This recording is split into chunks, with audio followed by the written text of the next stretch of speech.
안녕하세요. 오늘도 사연 살롱을 찾아주셔서 감사합니다. 얼마 전 황당한 이혼을 한 20대 여성이에요. 24살인 제가 이혼녀가 되기까지 걸린 시간은 단 3개월이었어요.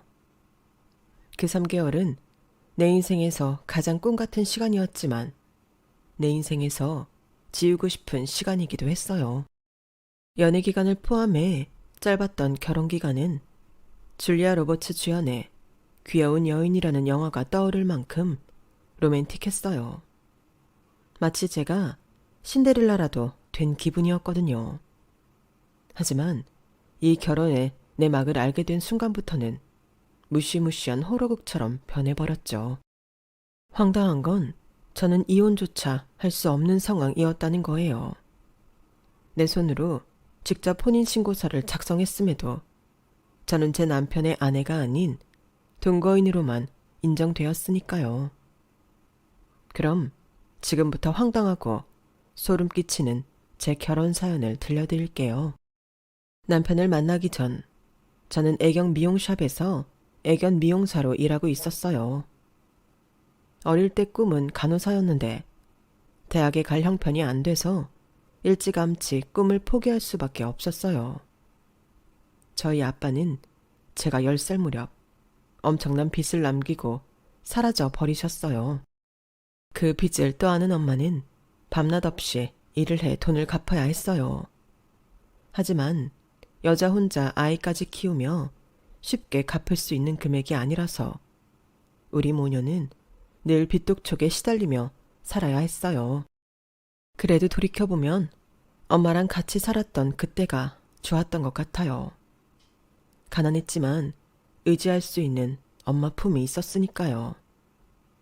제가 18살이던 고등학교 2학년 겨울, 늘 일과 빚독촉에 찌들어 살던 엄마는 동도 트기 전 일을 하러 집을 나섰다가 음주 차량에 치여 세상을 떠나셨어요.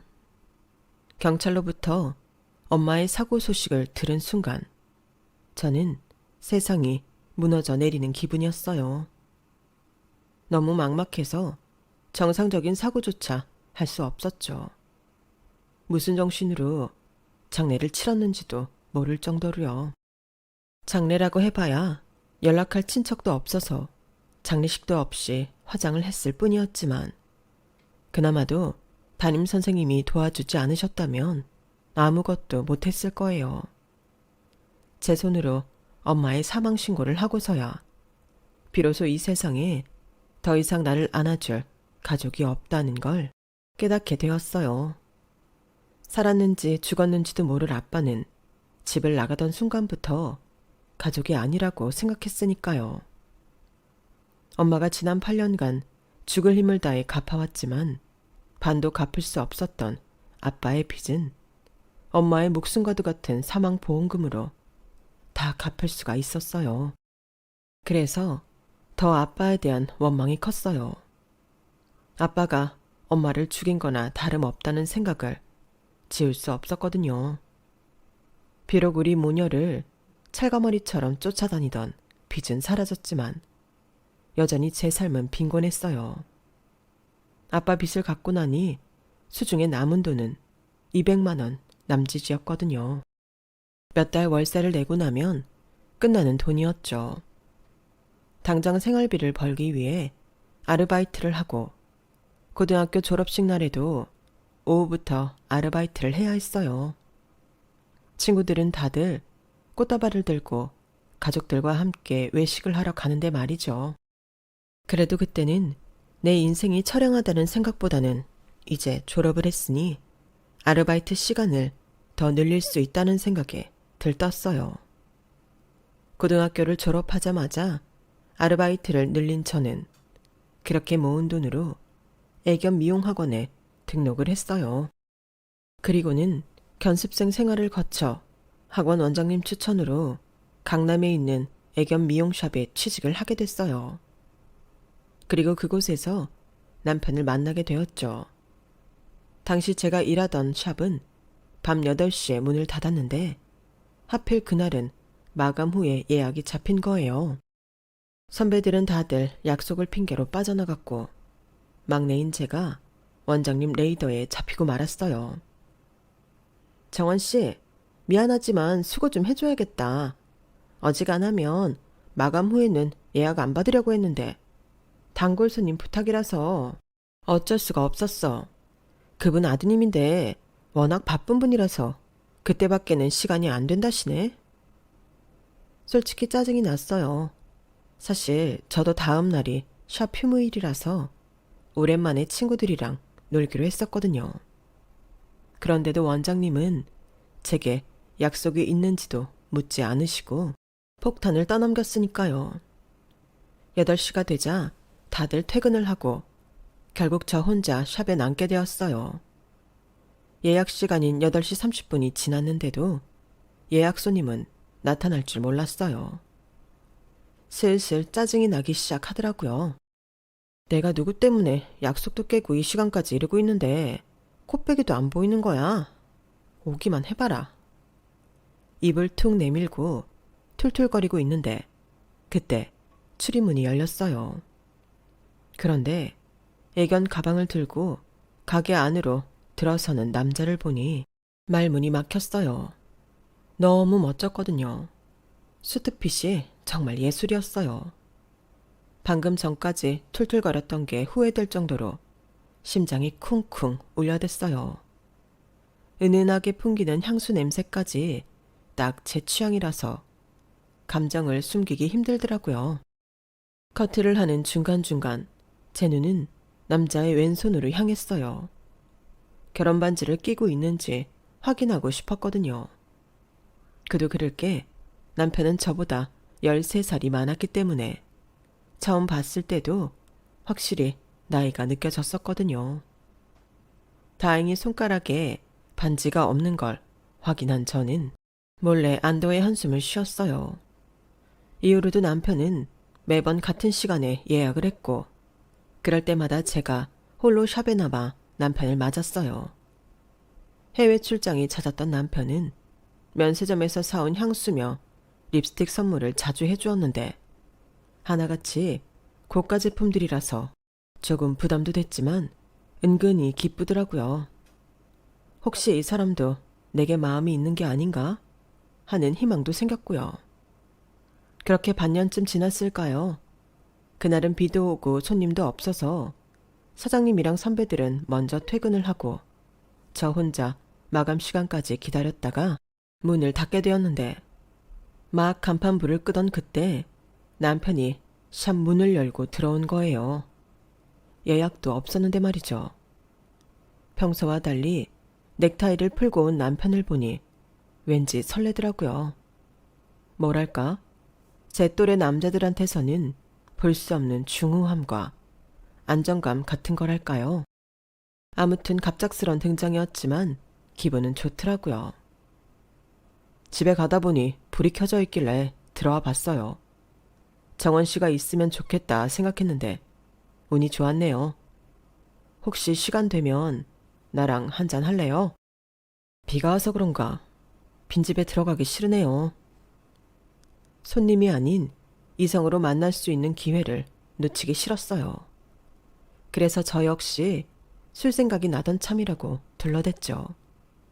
남편은 오랜 단골집이라면서 골목 안에 위치한 작은 이자카야로 저를 데리고 갔어요. 테이블도 몇 개 안 되는 협소한 공간이었지만 안주 구성도 그렇고 분위기 자체가 꽤 고급스러웠어요. 내가 알던 저렴한 이자카야와는 차원이 다르더라고요. 샵이 아닌 술집이라서 그런가 평소와 달리 조금은 풀어져 있는 남편의 모습도 꽤 보기 좋더라고요. 나이 차이는 많이 났지만 대화를 하는데 전혀 막힘이 없을 정도로 얘기도 잘 통하고 시간 가는 게 아쉬울 정도로 좋았어요. 이후에도 남편은 퇴근 후에 종종 샵으로 찾아와 함께 술자리를 갖게 되었고 친해진 만큼 남편한테 받은 선물도 늘어만 갔어요. 매번 받기만 하는 게 미안해서 제 딴에는 거금을 들여 넥타이 핀을 선물하기도 했는데 남편은 저를 만나러 올 때마다 그 핀을 하고 와주었죠.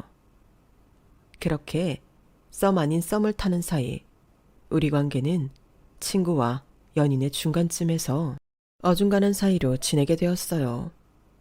조금 더 진도를 나갔으면 하는 바람이 있었지만 남편은 섣불리 선을 넘지 않더라고요. 나를 배려해서 그런다는 걸 알면서도 한편으로는 서운하기도 했어요. 제가 남편에 비해 너무 기울어서 그런 게 아닐까 하는 자격지심도 한몫했죠. 그래서 하루는 친구한테 이런 상황을 얘기했더니 친구가 그러는 거예요. 내 생각엔 나이 차이가 너무 나서 남자가 선뜻 용기를 못 내는 것 같은데 13살은 좀 심하긴 하잖아. 심하긴 남자 연예인들 결혼할 때 보면 다들 10살은 기본으로 어린 여자랑 하던데 뭐. 그리고 직접 만나보면 그렇게 나이 차이 나는 걸로 안 보여. 어떻게든 좋은 쪽으로 생각하고 싶었던 저는 친구한테 강요하다시피 어떻게든 우리 관계를 인연으로 포장하려 애썼어요. 알았어 기집애야. 암튼 네 말대로라면 남자도 너한테 관심이 없는 건 아닌 것 같아. 관심도 없는데 남자가 그 비싼 선물을 하진 않을 거 아니야. 막말로 그렇게 재력도 있고 인물도 좋은 남자라면 주변의 여자도 꽤 따를 텐데 굳이 관심 없는 여자한테 정성을 들이겠니? 아마도 나이 때문에 선뜻 대시를 못하는 게 아닌가 싶다. 친구 말을 듣고 보니 그게 제일 설득력 있는 결론 같았어요. 그래서 용기를 내 내가 먼저 대시를 해버렸죠. 그런데 남자 반응이 좀 뜨뜨미지근한 거예요. 순간 내가 너무 앞서 나갔나 싶은 게 후회가 되더라고요. 그런데 고마워요. 먼저 용기 내줘서. 내 나이 정도가 되면 연애에 자신이 없어지거든요. 비겁하다고 할지 모르지만 정원 씨가 좋으면서도 티 내지 않으려고 노력했어요. 욕심내면 안 될 것 같았거든요. 정원 씨는 아직 한창 젊으니까 나보다는 젊고 대화도 잘 통하는 젊은 친구가 어울리지 않을까 생각했어요. 정원 씨한테 남자친구 생겼다는 말을 들으면 선뜻 축하한다는 말도 못 해줄 것 같은데도 말이죠. 그깟 나이 차이가 뭐가 중요해요. 그리고 난 내 나이 또래 남자들한테 관심 없어요. 이 전무님처럼 같이 있으면 안심이 되는 남자가 좋다고요. 그러니까 빙빙 돌리지 말고 확실히 대답해 주세요. 저랑 사귈래요? 남편은 앞에 놓인 잔에 담긴 술을 단번에 마시고는 결심이 섰다는 듯 사귀자고 말해주었어요. 그렇게 우리는 손님과 점원으로 만난 지 8개월 만에 사귀게 되었어요. 본격적으로 사귀기 시작하자 남편은 전보다도 더 과한 선물들을 보내주었어요. 샵으로 꽃바구니도 보내주고 옷과 신발, 명품 백도 척척 안겨주었죠. 직장 동료들은 다들 부러운 눈으로 저를 바라봤는데 난생 처음 사람들한테 부러움을 사고 있다는 사실에 왠지 모를 승리감도 느끼게 되었죠. 23살, 쉽게 누리지 못하던 값비싼 문화생활부터 드라마에서나 보던 고급 레스토랑과 루프탑도 남편과 연애를 하면서 처음 접할 수 있었어요. 하루아침에 제 투성이 신데렐라에서 왕비로 승격된 기분이었어요. 그렇게 반년 가까이 연애를 해오던 어느 날 남편은 제게 프로포즈를 했어요. 먼저 대시를 할 정도로 우리 연애에 공격적으로 나섰던 저였지만 막상 결혼하자는 말을 듣고 보니 덜컥 겁이 나더라고요. 아무래도 제 처지가 좀 그랬으니까요. 제가 프로포즈를 받고도 평소와 달리 무거운 표정으로 입을 다물고 있자 남편은 당황한 표정으로 짧은 탄식을 내뱉었어요. 그 모습에 괜히 미안하더라고요. 문제는 난데 괜히 남편이 자기 탓을 하는 것 같아서 가만히 있을 수 없겠더라고요. 그래서 용기를 내 제가 고아라는 사실을 말했어요. 10살 때 집을 나간 아빠 때문에 엄마랑 고생을 했던 것과 남편의 빚을 갚느라 고생만 하던 엄마가 사고로 세상을 떠나시고 그때 받은 엄마 목숨값으로 아빠의 빚을 청산하고 그렇게 세상에 혼자 남겨졌다는 것까지 모두요. 내 사정을 다 들은 남편은 말없이 저를 안아주었어요. 커다란 손으로 머리를 쓸어주며 수고했다고 대견하다고 말해주었죠. 그리고는 이제부터 자기가 남편이자 아빠이자 엄마가 되어 나를 지켜주겠다고 말하더군요. 그 말을 듣는데 눈물이 핑 돌았어요. 엄마가 세상을 떠나신 이후 그 누구도 저를 지켜주겠다 나선 사람은 없었거든요. 가난해서 부모 없는 고아라서 누르고 밟으려 드는 사람들만 있었으니까요. 그런데 나와는 다른 세상에 사는 것 같은 남자가 내 바람막이가 되어주겠다고 하니 실감이 안 났어요. 그래서 얼떨떨한 표정으로 고개만 끄덕였어요. 다음 날이 돼서야 지난 밤에 있었던 일이 실감이 나더라고요. 그리고 바로 걱정이 시작됐죠. 결혼이 우리 두 사람만 좋다고 되는 게 아니니까요. 솔직히 어느 시댁에서 저 같은 조건의 며느리를 환영해 주겠어요. 게다가 제 남편 정도면 집안 좋고 능력 있는 여자들도 많이 따를 텐데요. 연애할 때는 생각 못했던 것들이 막상 결혼을 눈앞에 두니 하나 둘 튀어나오기 시작했어요.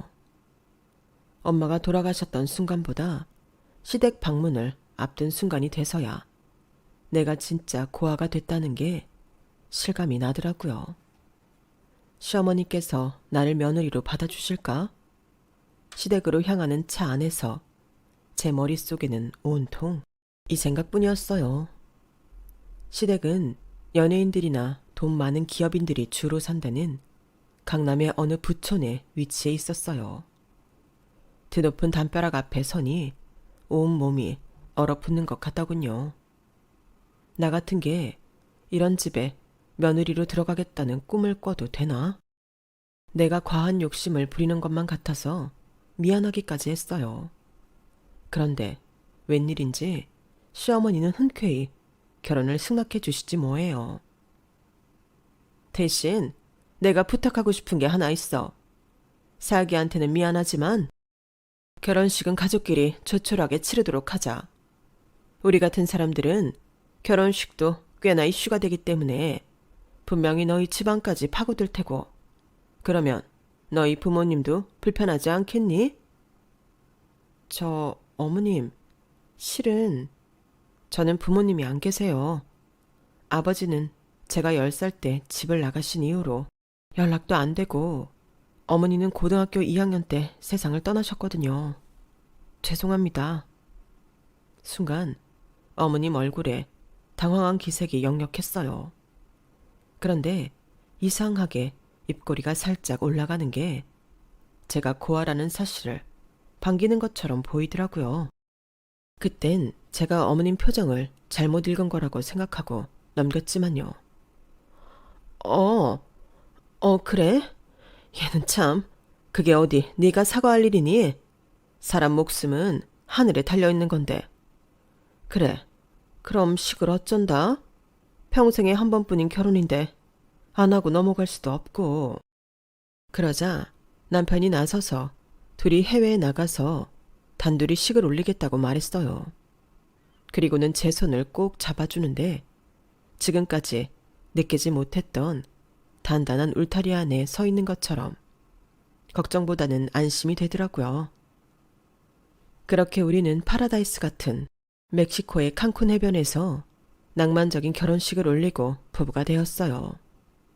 정확히 말하자면 정식 결혼식은 아니었고 노을진 해변가에서 서로 반지를 교환하는 정도였죠. 그래도 그 순간을 남기고픈 마음에 근처 카페 직원에게 부탁해 사진 좀 찍어달라고 부탁을 했는데 그분이 모드 조작을 잘못하는 바람에 사진이 아닌 13초짜리 동영상만 남게 되었어요. 못내 아쉬웠지만 어쩔 수 없는 일이었죠. 신혼여행에서 돌아온 날, 어머님이 마련해 주신 신혼집으로 갔어요. 현관문을 열자마자 마치 영화 세트장에 온 것처럼 넓은 공간에 고가의 가구들로 잘 꾸며져 있더라고요. 제가 혼수를 준비하겠다고 하는데도 굳이 어머님이 알아서 해주시겠다고 하시더니 제가 혼수를 해왔더라면 큰일 날 뻔했다는 생각이 들더군요. 그만큼 제 수준과는 엄청나게 차이가 날 정도로 멋진 집이었어요. 부모도 없이 2천에 50짜리 월세집에서 살던 내가 멋진 남자와 결혼해서 하루아침에 영화 속 주인공처럼 신분 상승을 한 것 같이 느껴지더라고요. 더는 월세 걱정도 없고 가스비가 아까워 냉방에서 전기장판을 깔고 잘 필요도 없고 여름엔 그 큰 집에서 하루 종일 에어컨 바람 쐬며 살게 되었으니까요.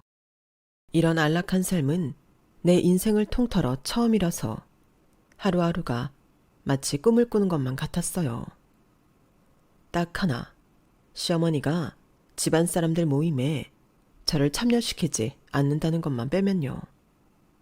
남편은 그걸 오히려 어머님이 저를 감싸느라 그러시는 거라고 하더라고요. 우리 집안 사람들 겉으로 고상한 척 하지만 알고 보면 다 속물들이야. 돈 앞에서 서로 물고 뜯고 싸우는데 도 같은 사람들이지. 어머니는 정원이 널 그런 인간들 사이에 밀어넣고 싶지 않으신 거야. 일종의 배려지. 그러니까 너무 서운해하지 마. 솔직히 남편의 그 말을 믿고 싶었지만 그러면서도 온전히 의심이 가신 건 아니었어요. 아무리 그래도 그렇지 결혼식도 우리 둘이서 하게 하고 집안 행사에도 참석시키지 않는다니. 좋게 포장하면 제가 상처받을 걸 어머님 선에서 차단하는 거라고 하겠지만 이건 누가 봐도 제가 창피해서 그러시는 거라고 밖엔 생각할 수 없잖아요. 할 수 없이 결혼 승낙은 해주셨지만 그 집 사람으로 온전히 받아들일 수 없다는 무언의 거절이 아닌가 싶더군요. 저를 기죽이고 초라하게 만들어서 내 발로 뛰쳐나가게 하려는 시나리오 말이에요. 그런데 제 예상과 달리 시어머니는 저를 내쫓으려고 혈안이 된 분은 아니었어요. 오히려 그 반대였죠. 결혼 후 일을 그만두고 집에만 있는 저를 생각해서 쇼핑도 데리고 다니시고 전시회를 핑계로 저를 불러 바람도 쐬어주셨거든요.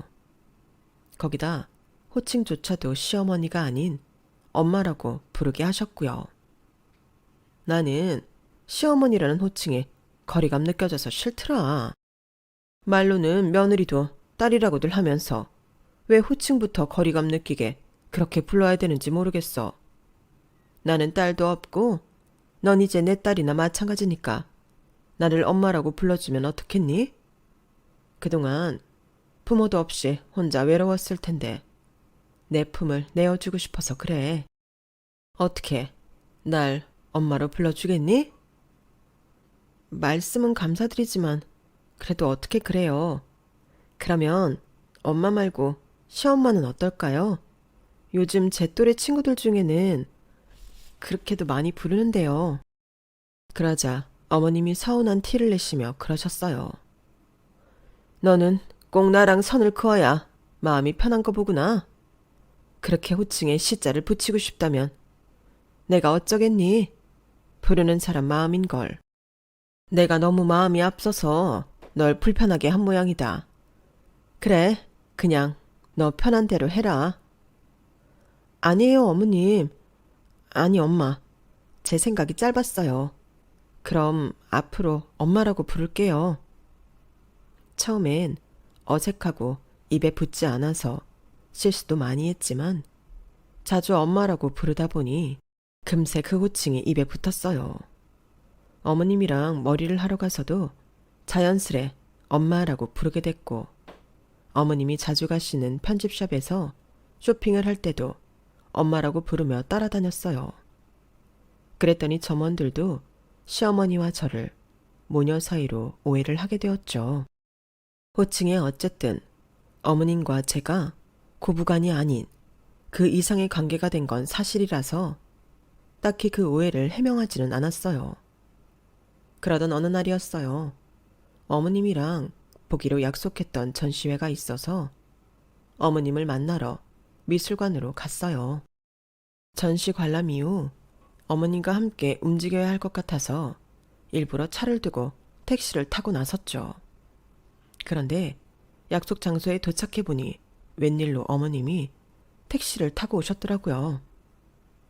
엄마, 왜 차를 안 가져오시고 택시를 타셨어요? 김 기사님, 오늘 출근 안 했어요? 그러자 어머님은 약간 당황한 표정으로 그러시더라고요. 그게 내가 김 기사한테 심부름을 시킨 게 있어서 차는 딴 데가 있다. 너 만나는데 굳이 차 가지고 갈 거 없다 생각했지. 에이, 그럼 저한테 전화하시지 그러셨어요. 그랬으면 제가 차 끌고 엄마 모시러 갔을 텐데요. 전 또 일부러 차도 놓고 왔는데요. 그래, 내가 다음에는 너한테 먼저 연락해 주마. 무슨 날씨가 이렇게 더운지 모르겠다. 딸, 일단 들어가자. 저는 어머님 손에 이끌려 미술관으로 들어갔어요. 전시회를 보고 미술관 안에 있는 카페에서 차를 마시는데 어머님이 불쑥 항공권을 내미시더라고요. 집에만 있으면 답답하잖아. 머리도 식힐 겸 괌으로 여행이라도 다녀와라. 발권은 해놨으니까 엄마 카드 가지고 가서 너 하고 싶은 거 다 하고 사고 싶은 것도 실컷 사. 자, 일단 항공권 받아라. 네 남편도 같이 가면 좋겠지만 요즘 회사 일이 바빠서 도저히 짬이 안 난다니 어쩌겠니. 나라도 같이 갈까 했는데 기왕 머리 식히러 가는 거 옆에 내가 있으면 오히려 방해가 될까 싶어 관뒀다. 마음이 편해야 애도 빨리 들어설 거 아니니. 그러니 뭔가 마음을 정화한다 생각하고 가서 푹 쉬고 오너라. 딱히 혼자 여행을 가고 싶은 생각은 없었지만 결혼 초부터 손주 소식을 기다리는 어머님이 어떤 의미로 여행을 보내주시는지 알 것 같더라고요. 그래서 거절할 수 없었어요. 엄마, 매번 감사드려요. 엄마 말씀대로 여행 가서 편히 쉬다가 올게요. 어머님이 주신 항공권은 이코노미도 아닌 비즈니스석이었어요. 며느리 혼자 여행 보내는 것도 쉽지 않은 결정일 텐데 굳이 비싼 항공권으로 해주시는 걸 보니 어머님이 정말 저를 많이 아껴주시는구나 생각했어요. 거기다 여행 가서 사용하라며 카드까지 주시니 고마워서 몸둘 바를 모르겠더라고요. 이런 어머님을 한때나마 의심했던 게 죄송할 정도였죠. 어머님은 친구분이랑 미술관에서 만나기로 하셨다고 해서 저만 먼저 자리에서 일어났어요. 막 미술관을 빠져나왔는데 마침 건너편에 택시 한 대가 서 있더라고요. 택시가 잘 다니지 않는 길인데 누군가 타고 내린 차인가 보다 했어요. 날도 더운데 운이 좋았죠. 택시를 타고 집으로 가는 길에 남편한테 전화를 걸어 어머님이 여행 가라고 항공권을 주신 얘기를 했어요. 글쎄, 비즈니스석으로 끊어주셨더라고요. 근데 여보, 나 정말 여행 다녀와도 돼요? 7박 8일이나 되는데 자기 혼자 괜찮겠어요? 내 걱정 말고 마음 편히 다녀와. 어머니께서 모처럼 생각해서 준비해 주신 여행인데. 여보, 나 바로 회의 들어가야 해서 이만 끊어야겠어. 남편 허락도 받았겠다. 가벼운 마음으로 휴대폰을 백에 넣으려고 하는데 그때 기사님이 갑자기 택시를 세우더라고요. 신호에 걸린 것도 아닌데 말이죠. 그러더니 도무지 알 수 없는 소리를 하는 거예요. 손님, 그 항공권 당장 찢어버리세요. 내 말이 이상하게 들릴지 모르겠지만 손님은 지금 시어머니랑 남편한테 속고 있는 거예요. 네? 아니 기사님, 그게 무슨 말씀이세요? 기사님이 우리 어머님이랑 남편을 어떻게 한다고 그딴 소리를 하시는 건데요? 정말 이상한 분이시네? 자꾸 이상한 소리 하실 거면 저 여기서 내릴게요. 10,000원짜리 한 장을 꺼내놓곤 막 차에서 내리려는데 기사님이 차 문을 철컥 잠그더라고요. 그 순간 온몸에 털이 쭈뼛 서면서 식은땀이 나기 시작했어요. 이게 말로만 듣던 택시 강도인가 싶었거든요. 그런데 이어진 기사님의 이야기를 듣고는 귀를 의심할 수밖에 없었어요. 2년 전 세상을 떠난 내 딸도 손님처럼 그 인간들한테 당했습니다. 남편이라는 그 작자, 애까지 있는 이혼남이에요.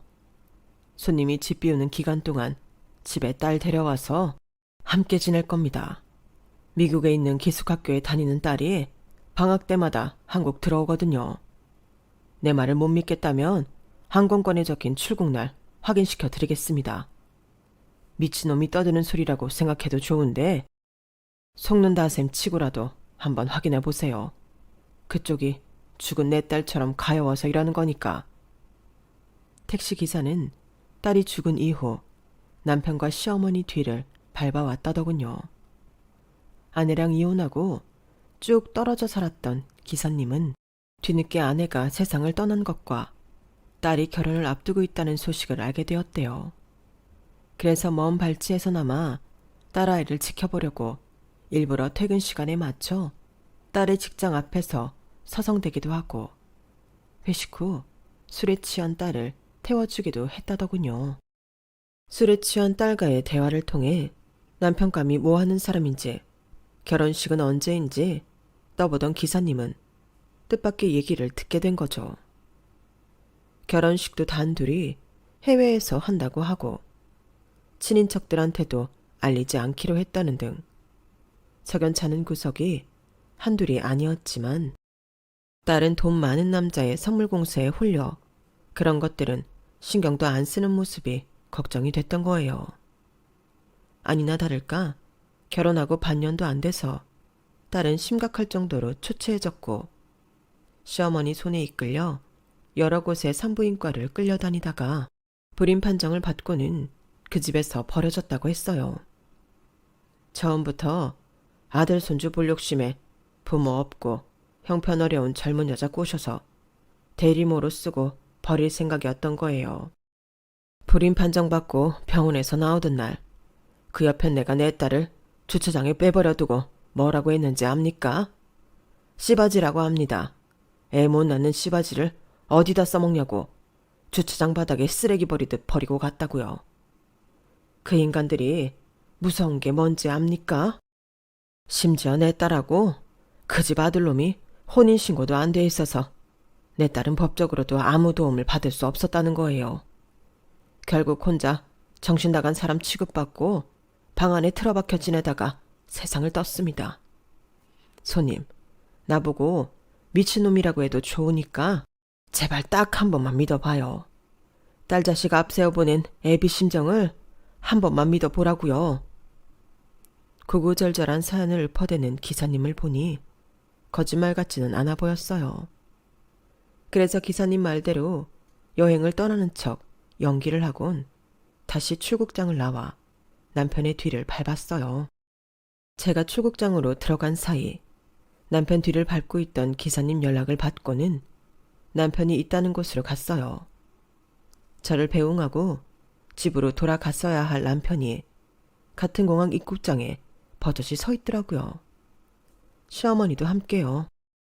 잠시 뒤 입국장 문이 열리고 핫팬츠를 입은 10대 소녀가 카트를 밀고 나왔어요.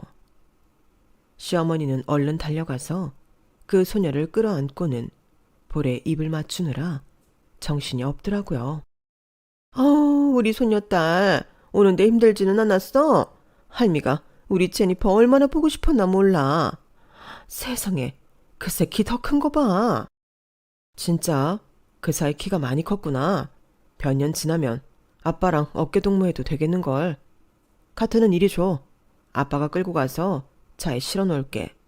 제니퍼는 할머니랑 천천히 주차장으로 와.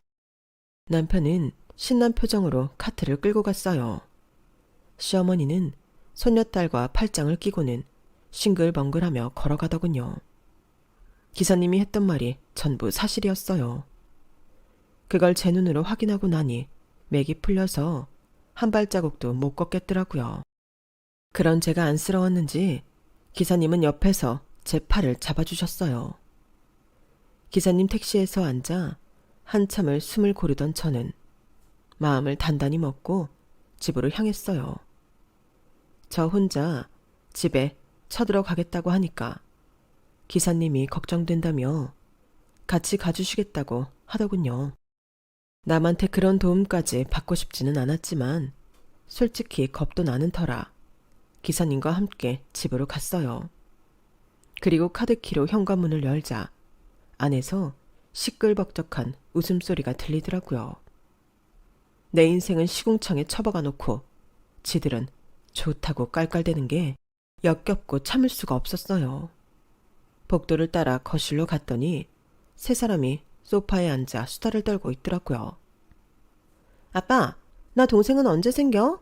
새엄마는 아직 못 만들었어?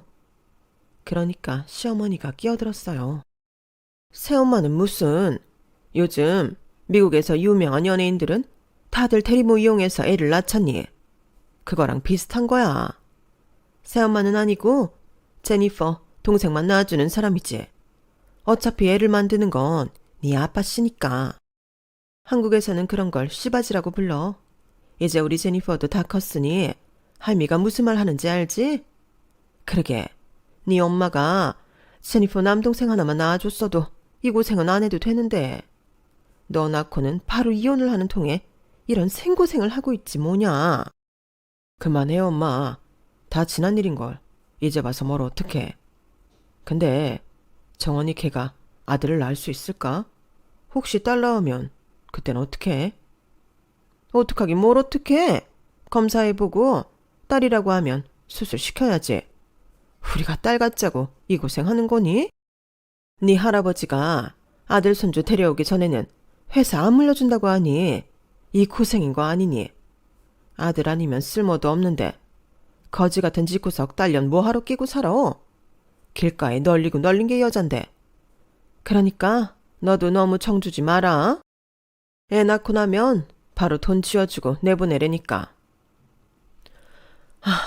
정말 인간들이 해도 해도 너무하더라고요. 지들이 뭐라고 한 사람 인생을 그렇게 가볍게 생각하는 건지 도저히 용서가 안 됐어요. 그래서 더는 듣고 있을 수만은 없어서 버럭 소리를 질렀죠. 당신들 정말 쓰레기였구나. 설마 했는데 어쩜 이럴 수가 있어. 내가 쓰고 버리는 일회용 컵이야? 애만 뺏고 내 쫓는다고? 누가 당신들한테 애는 낳아준대? 정말 생각하는 거 하나까지 최악인 쓰레기들아. 여보, 당신이 여긴 어떻게 온 거야? 분명히 추국장 들어가는 것까지 봤는데 왜 다시 돌아온 거야? 그리고 옆에 저 사람은 또 누구야? 이봐요, 당신 뭔데 내 집에 함부로 들어온 거야? 당장 안 나가? 남편은 애꿎은 기사님을 붙들고 실랑이를 벌였어요. 아마도 추잡한 집안일을 제 3자한테 들키기 싫어서 그런 걸 거예요. 내가 누구냐고? 네 연놈들이 죽인 강시연이 아빠다. 기억은 나냐? 네 놈이 정신병자 취급해서 이 집에서 내쫓은 내 딸 시연이 기억은 하냐고. 네 놈 때문에 내 딸이 죽었는데 네 놈은 또다시 젊은 여자 인생 망치려고 들어. 그깟 아들 하나 보자고? 너 같은 놈은 애비 될 자격도 없는 놈이야. 살 가치도 없는 인간 쓰레기라고. 비록 내 딸은 증거가 없어서 네 놈한테 순순히 당하고 끝났지만 이번엔 안 될 거다. 내가 그렇게는 안 놔둘 테니까. 기사님은 남편의 멱살을 쥐고는 흔들었어요. 그러자 어머님이 끼어들어 기사님을 밀쳐버렸죠. 그 바람에 기사님은 바닥에 엉덩방아를 찍고 말았어요. 이 거지 새끼가 어디서 내 아들 멱살을 쥐어? 어라, 이제 보니 니놈 얼굴 기억난다. 지 딸 죽었다고 우리 집에 찾아와 난동 부렸던 그 택시기사 맞지? 멀쩡한 사람 살인자로 몰아세우더니 아직도 죽지 않고 살아 있었네. 그때 저놈을 깜빵에 쳐넣었어야 했는데 그걸 못해서 내내 찜찜했는데 잘 됐다. 이참에 니놈 콩밥이나 먹여줘야겠어. 남의 집에 함부로 들어와 행패를 부렸으니 가택 침입으로 신고하면 되려나? 누구 마음대로 가택 침입이래요? 엄연히 제가 모시고 온 손님입니다. 어머머, 얘 말하는 거 봐라. 누가 보면 여기가 네 집인 줄 알겠다. 내 아들 집에 얹혀 사는 주제에 어디서 집주인 행세야? 뭐 그나마도 오늘부로 이 집에서 쫓겨날 처지지만 말 나온 김에 여기 있는 네 집 챙겨서 나가라. 이렇게 된 마당에 너도 이 집에 남아있기 힘들지 않겠니? 그러니 서로 좋게 좋게 끝내자고. 그 말씀은 이혼을 하라는 말씀인 거예요? 그런 거라면 걱정 마세요. 저도 이 사람이랑 더는 부부로 살 생각 없으니까. 당신들이 등 떠밀어서 하는 게 아니라 내 의지대로 이혼할 겁니다. 그러자 시어머니가 피식 웃으며 그러는 거예요.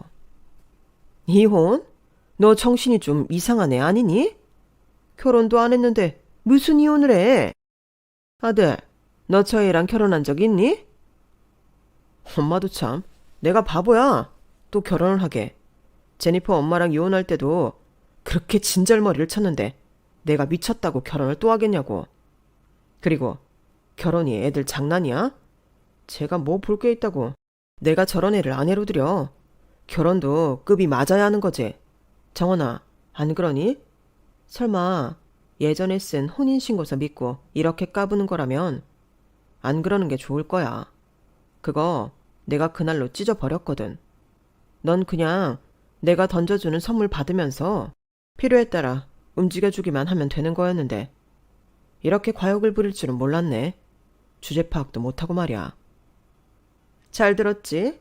넌 서류상 어디에도 내 아들이랑 얽힌 자국이 없는 애야. 막말로 니들이 결혼식을 했니? 뭐를 했니? 심지어 나 자주 가는 헤어샵이랑 드레스샵에 가서 물어도 마찬가지일 거다. 그 사람들 중 누구도 너랑 나를 고부간이라고 들은 사람은 없으니까. 이제 네 처지가 어떤지 알겠지? 그러니까 긴 말 할 거 없이 짐 싸서 나가.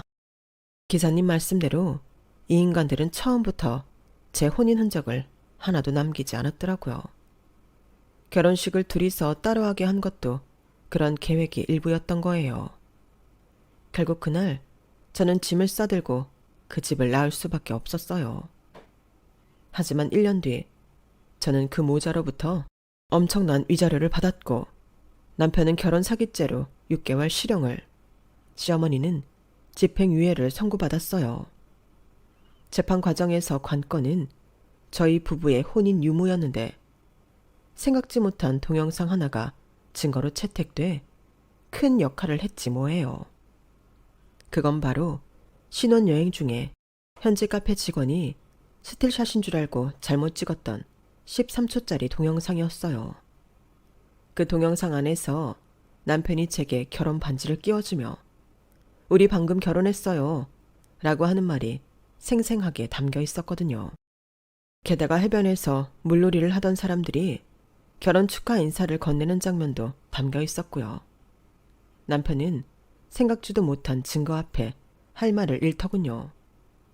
그리고 기사님이 지난 2년 동안 남편과 시어머니를 추적하며 얻은 사진들, 그리고 죽은 기사님의 딸의 일기도 재판에 큰 영향을 미쳤어요. 그 재판을 통해 저와 기사님은 동병상련의 아픔을 위로하는 사이가 되었어요. 피는 한 방울도 안 섞였지만 아빠와 딸처럼 서로 의지하게 되었거든요. 승소 판결을 받고 우리가 가장 먼저 찾아간 곳은 기사님 딸의 납골당이었어요. 사랑에 속고 비참한 결말을 맞았던 그분 앞에서 기사님은 한참을 울먹이시더라고요.